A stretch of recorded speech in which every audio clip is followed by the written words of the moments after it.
જય શ્રી કૃષ્ણ બધા. તો આજે અમે બનાવી છે દાળ બાટી.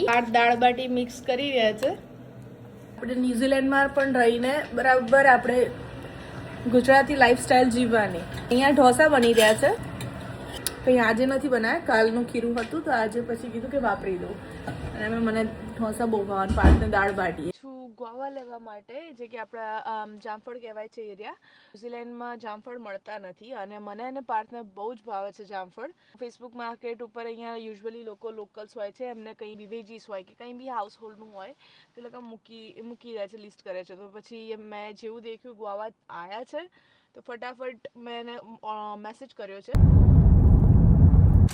તો જામફળ આવી ગયા છે આ રીતના છે, કંઈ એકદમ ચેરી ગુઆવા જેવા હોય ને, એકદમ નાના નાના એવા છે.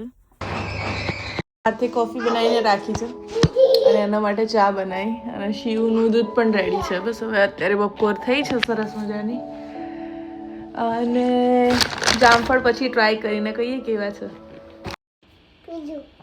બીજું બહુ મસ્ત જામફળ છે. લાસ્ટ ટાઈમ અમે ઇન્ડિયા ગયા હતા, ફ્રેન્ડ્સ છે અહીંયા, તો એમના મમ્મી પપ્પા લઈને આવ્યા હતા. બહુ સરસ હતા.